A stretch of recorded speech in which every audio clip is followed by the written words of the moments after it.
At home, she's a terrible wife. She takes advantage of being a housewife and doesn't do anything.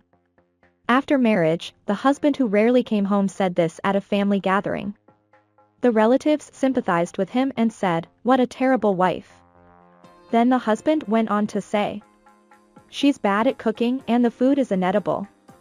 She's bad at housework in general, and the house is dirty. I don't even want to go home." I had reached my limit at this point. He had treated people so poorly, yet he had the nerve to say something like that. I was angry and said to my husband, "What are you talking about? You don't even have a house." My husband and relatives were surprised that I had spoken up. "We canceled our lease on our house a week ago. Your things are in storage. You don't even come home, so it's no wonder you didn't know." "What? Canceled?" My father-in-law told my bewildered husband. "What's going on?"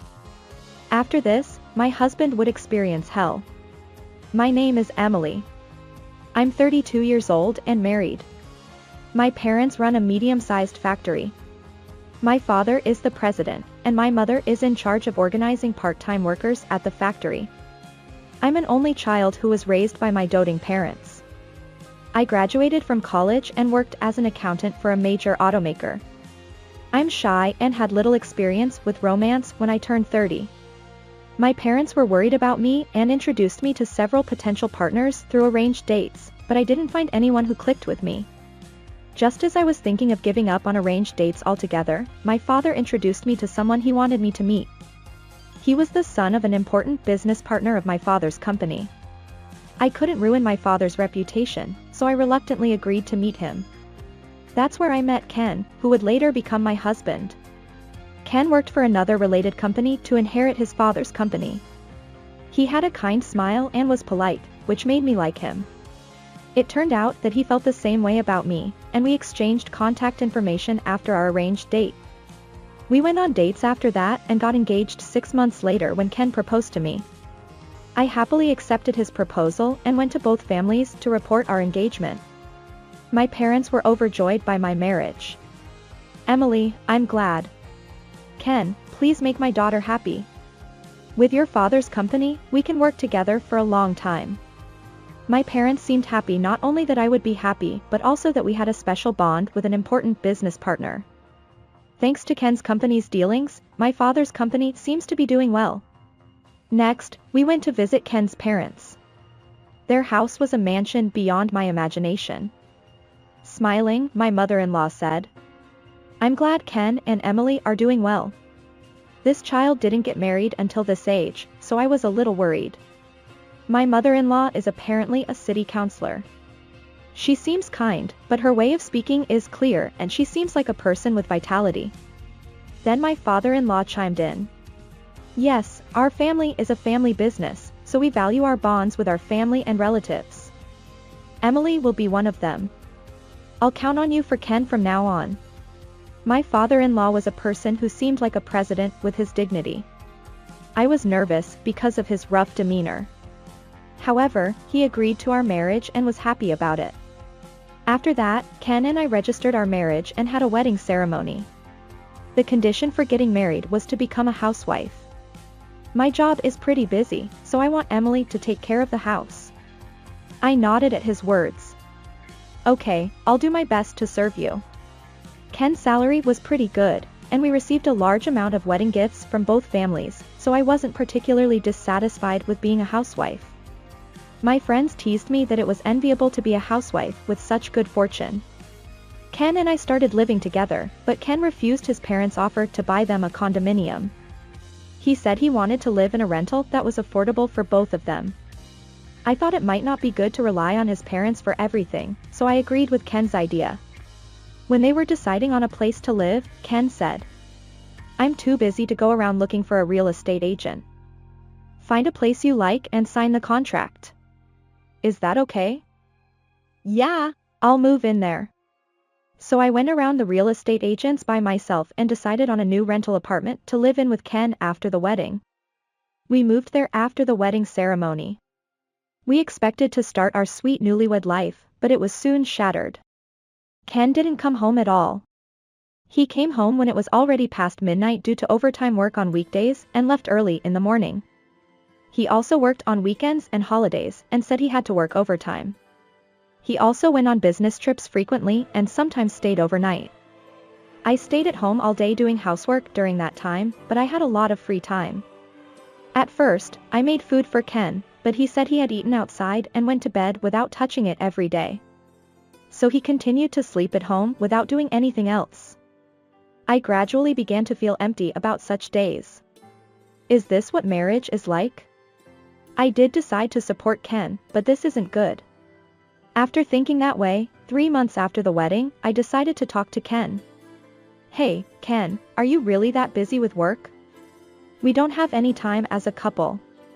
Then Ken answered with a tired expression while loosening his tie. Yeah, I'm busy with work. Can't you see that I'm tired? I understand that. Then don't say anything unnecessary. I'm working hard to earn our living expenses. When he said that, I couldn't say anything. Certainly, Ken gave me more than enough living expenses every month. Since he was supporting me, I couldn't complain about his work.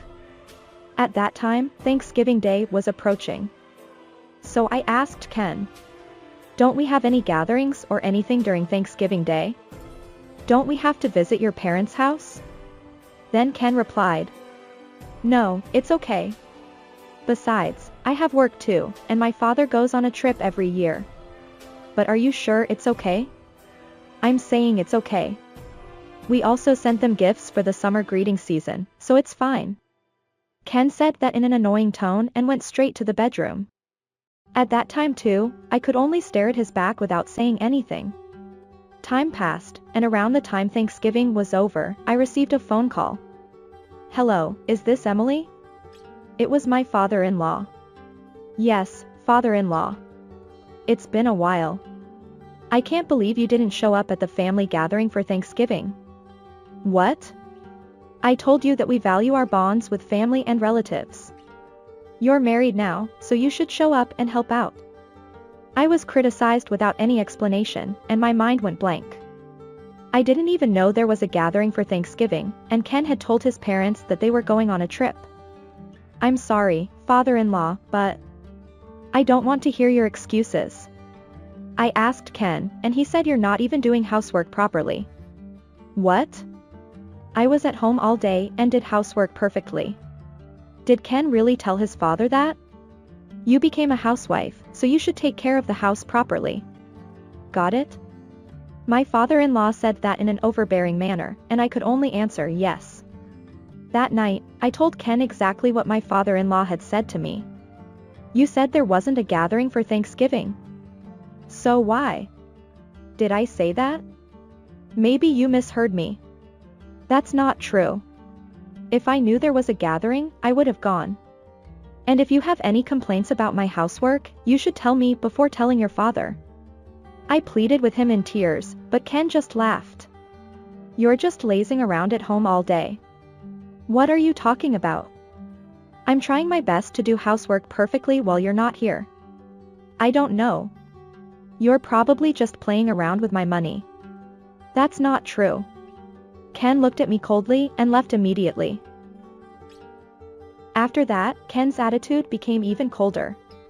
He stopped coming home altogether. When I contacted him, he only said he was working. It was strange that he didn't come home at all. Something was definitely wrong. Ken must be hiding something from me. So I decided to investigate Ken by using my savings from when I was single to hire a private investigator. The seasons passed, and before I knew it, New Year's Day was approaching. While I was doing housework, my father-in-law called again. Emily, there's a family gathering for New Year's Day, so make sure you show up. Yes, I understand. I immediately contacted Ken. Hey, father-in-law told me to show up for New Year's Day. Huh? You don't have to come. What? But I can't expose an incompetent wife like you to my relatives. I'll go alone, so don't come. The phone call ended abruptly. A few days later, I was in front of my in-laws' house. I could hear the sound of a lively party from inside. When I pressed the intercom, my surprised mother-in-law greeted me. "Emily, I heard you weren't coming." I bowed my head and showed up at the party. Then I heard these words from my relatives.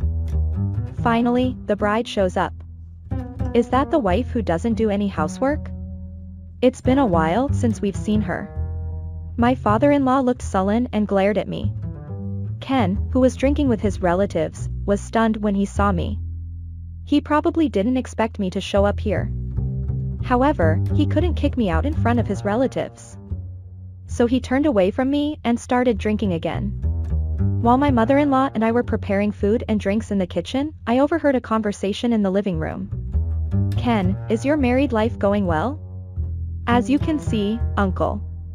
As we can see. She's a terrible wife who takes advantage of being a housewife and doesn't do anything." I could hear Ken's arrogant voice. The relatives sympathized with him and said, "What a terrible wife."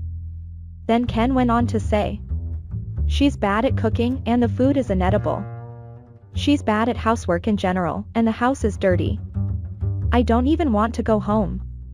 I had reached my limit at this point. He had treated people so poorly, yet he had the nerve to say something like that. I moved to the living room and said to Ken, "What are you talking about?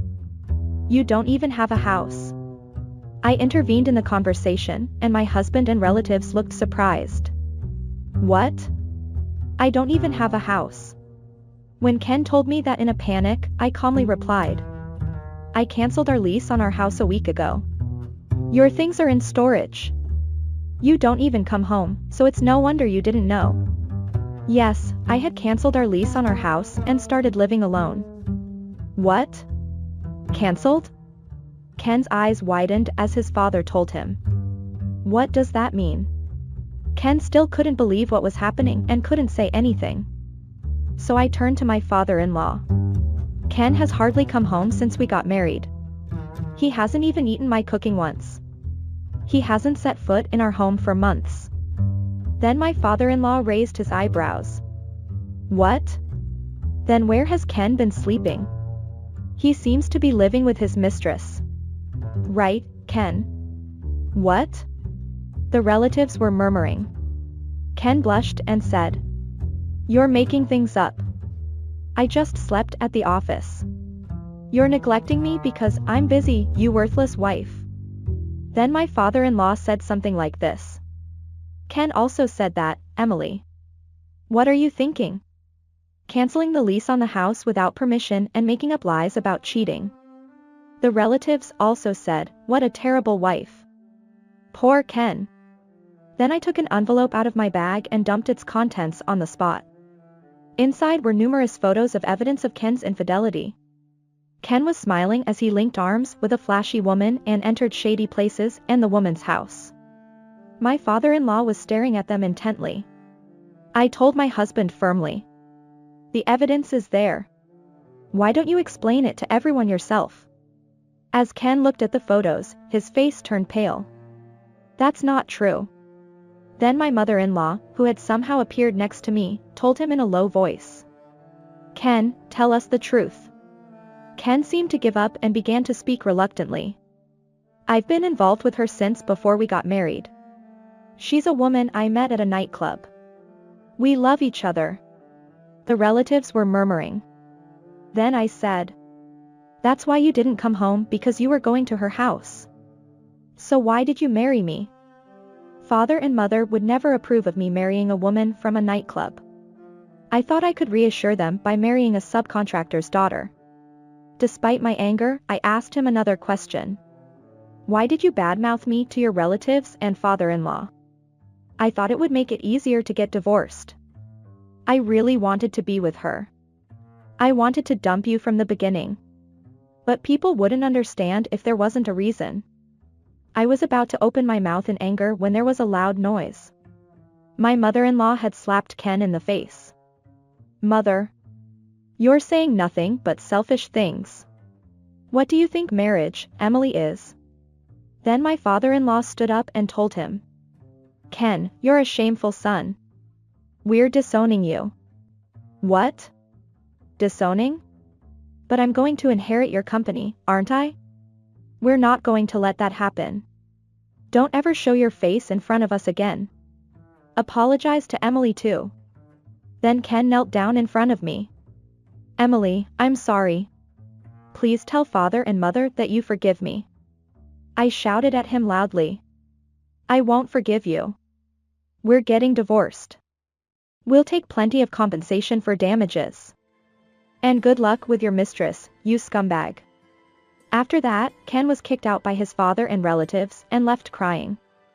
On the other hand, I apologized many times to my in-laws and relatives. I got their promise that they would continue doing business with my family. Later, Ken and I divorced and I was able to win a large amount of compensation for damages. My in-laws gave me several $10,000 as compensation for causing trouble, so I decided to accept it. As for Ken, he was literally disowned by his parents and lost his future position as president. Moreover, he was hired by his father-in-law through connections. He lied so he could spend time with his mistress even though he couldn't do his job well. He was repeatedly late or absent from work, so he was fired. Ken lost both his future and income at once. He was even dumped by his mistress. Now he lives alone in a shabby apartment and is desperately looking for work. Even after hearing that, I have no sympathy for him. Rather, I feel like he got what he deserved. As for me, I returned to work while living alone. Thanks to various compensation for damages, I won't have any trouble living for a while. Next time, I plan to go overseas for a change of pace. From now on, I want to live brightly while valuing myself. I visited the house, but I would throw away everything that belonged to Grandma, so it's okay. Don't worry about it. My son's wife said. She wasn't the only one who was troublesome. Get out. This shabby accident property is more than enough for free. This is the house where Grandma passed away, isn't it? This is an unlucky house that will only become a debt. Even her parents shout together. But that house. When I tried to say that. Okay. Okay. Please leave quickly. She was locked out with a sneer. I'm Camilla, 54 years old. My husband is David, 56 years old. My son Luke is in his second year of marriage. My son's wife is Ellie. She used to work for the same company as my son and retired when they got married. Luke has a transfer every 3 to 4 years due to work. I want to go with him, so it's difficult to decide when to quit, so I don't work. After getting married, Ellie became a housewife. The two of them rented an apartment relatively close to our house and lived there. A very smooth married life. Until then. Transfer has been decided. Luke called me. So? I thought it was about time. Where? It's a pretty far place. The land he mentioned was a distance that could be reached by Amtrak. So? When are you moving? You should check out supermarkets and stuff when you get there, and you should move with plenty of time for Ellie. So I gave Ellie some advice. Then? No, that's not it. Luke hesitated for a moment. And he continued with the next words. I'm going to be transferred alone. What? I expected a transfer, but being transferred alone was too unexpected. It's different from what we talked about before we got married. But Luke said something even more unexpected. Hey. The house where Grandma who is hospitalized now lived. It's empty now, right? So? She said she wants to live there or something. What? What do you mean? My mother who is hospitalized does have a house where she lives alone. But she hasn't passed away yet, and we haven't even thought about what to do after that time comes. It doesn't make sense for my son's wife to use it as her residence without permission. And on top of that, she wants to live there. It's too incomprehensible. I'll take the phone. Please. I thought I'd talk to her firsthand. Hello, this is Ellie. She answered the phone smoothly. And before I could ask her anything, she started talking. People will eventually end their lives. So when do you think she'll pass away? What? That's not good luck at all. And it's too insensitive. so I want to move there within a month after her death. Wait a minute. Can we talk about Luke's imminent transfer first? You said at the time of your marriage that you wouldn't work so you could go wherever you wanted whenever he moved. I thought you were ready to go with him on his transfer. Then? Well, that's true. But the story has changed, hasn't it?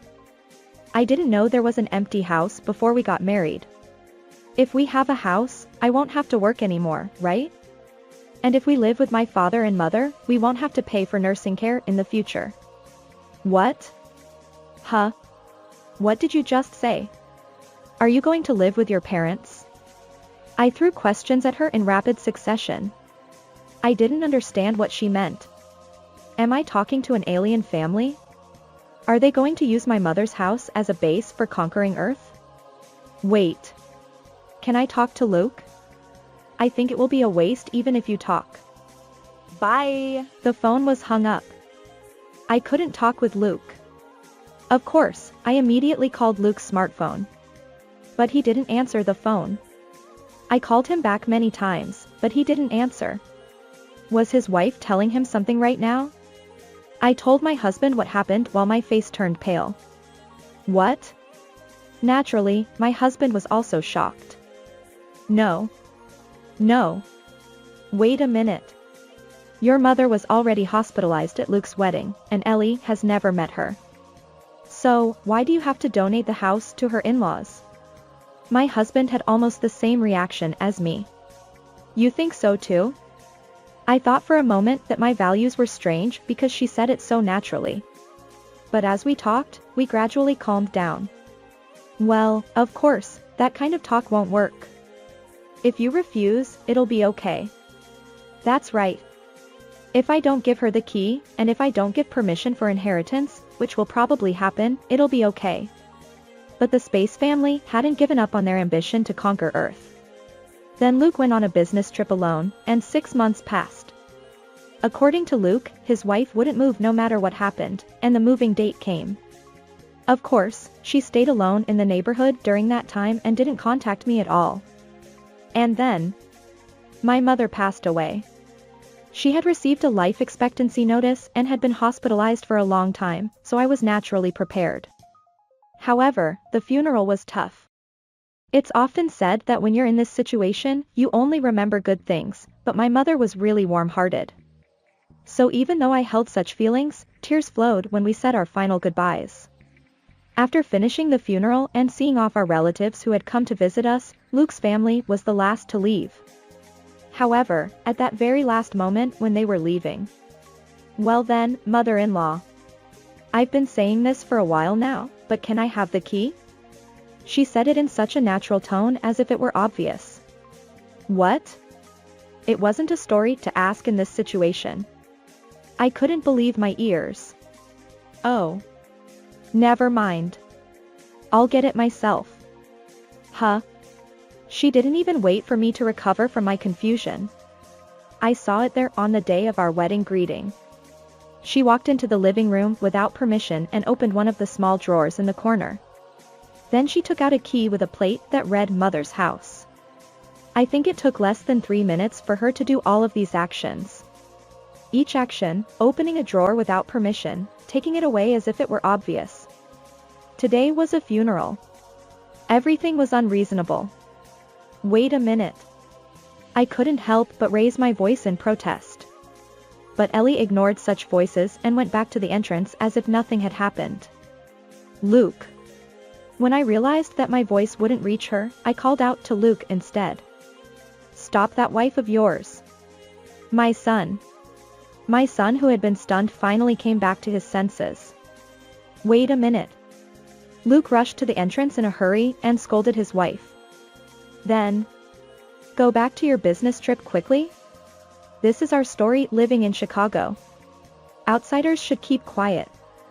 She said something like that. Outsiders? That house is. You won't make it to your reserved Amtrak if you don't hurry up and take a taxi soon? Call a taxi quickly. Then she opened the door and left. The door closed. Luke stood still. I sat down exhaustedly. Never come again. My husband trembled with anger. Luke had work to do and had already reserved an Amtrak ticket, so he went back home on that day. 2 weeks later, I called my daughter-in-law frequently and even visited her as a last resort without contacting her. However, she didn't answer the phone, and even though she was clearly at home, she didn't answer the doorbell. I called from in front of her room. She came out only once. I looked around the house, but I would throw away everything that belonged to Grandma, so it's okay. Don't worry about it. When will she come to the empty house? I didn't even know about it, so I went to the empty house every day.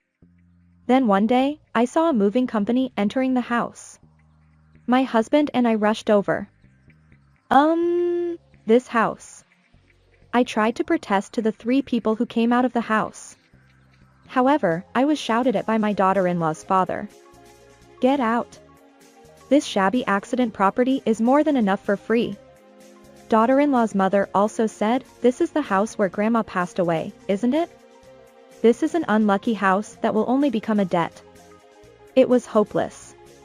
When I tried to say, but that house, I was pushed out of the gate by my daughter-in-law's father with his shoulder and told to leave quickly. After that, no matter how much I rang the doorbell or what I did, there was no response. When I was about to leave, my eyes fell on a garbage bag. It contained a photo of my late father that my mother had decorated. Together with garbage. I took out the photo from the garbage bag. I'm sorry, Dad. I'll take you home. I'll clean you up. As tears flowed down my cheeks, I swore that this would definitely bring divine punishment and that I would never forgive them. At this point, it's not about rights to the house anymore. The Space family should go back to space. 1 month later. Luke returned from his business trip alone. He came back temporarily using the weekend. Apparently, he had finally taken a break from his relatively intense work. Let's go talk together. Luke suggested. The 3 of us went out together. There we saw a completely different appearance of my daughter-in-law, her father, and her mother who had driven me out when we met before. All 3 of them looked haggard and had sunken eyes. I can't sleep. My daughter-in-law said with dark circles under her eyes. I hear noises like snap or rustle. I laughed softly. As expected. You said accident property yourself. If you throw away photos like that, well, you know. When you took over this house and I went to persuade you later and tried to say, but that house, you shut me out without listening and said okay. Please leave. This house is a house that my mother gave me saying, please take care of your father. What? It's their fault for not even listening to their wills. I explained it. Before his death, my father treasured my mother and me very much. He loved spending time with his family. So, to make sure he wouldn't be lonely after his death, my mother would offer wine that he liked twice a day and talk to him. I did it for her when she was absent. But it's strange, isn't it? Maybe it's because of my father's personality that watched over us before he passed away. There were various things like if we did home gardening, we could harvest crops, the rabbit we kept lived a long time, and my mother could pass away peacefully without much suffering. But this time is different, isn't it? Of course, he would be angry if he was suddenly thrown out. What? As my daughter-in-law was about to say something like, there's no such thing as a curse, there was another snappy sound somewhere in the house. The 3 of them huddled together. It's not just the sound, there's a leak, and sometimes something crumbles with a rustling sound. It's too dangerous to sleep at night. Well, that must have really angered my father. I said leisurely. If it's such a haunted house, you should have told us. That's not something you should say after occupying it without permission. All 3 of them seemed unable to retort. Well, it's time to leave. My husband declared. What? Don't decide to leave on your own. When my daughter-in-law shouted, her mother joined in. My husband and I have always been renting. We were planning to move into a barrier-free apartment eventually. My husband replied nonchalantly. Then you should look elsewhere with the money for that barrier-free apartment. However, her mother said, we used all the money because our daughter brought up this house. We were really deceived. This thought process of occupying the house and pretending to be a victim. This has become a case where we must crush both the parent and child. Then my husband said, "But do you know that you messed up the interior of this house by yourselves?" What? It was an unexpected point that they hadn't anticipated. The three of them exclaimed in surprise in unison. But after a momentary pause, Ellie regained her sanity and shouted, "What? The photo?" I threw away the photo. "No. You guys knocked down the living room and the adjacent room. You called it remodeling. But isn't it better for the living room to be spacious?" My daughter-in-law retorted. "Rather than having many old rooms, it's better for 3 people to live together." Her father also joined in. 3 people? It's not 4. It's amazing that my son wasn't included at this point. My husband laughed and said, "Ha! Ha! Ha!" The 3 of them looked at him with puzzled faces. My husband pointed to a certain place. "You cut down the pillar." Oh. When he said that, I noticed where he was pointing. There was certainly a large pillar when I entered and exited. My husband began to speak. The construction company that entered this remodeling was an acquaintance of mine. It was Mr. Wilson.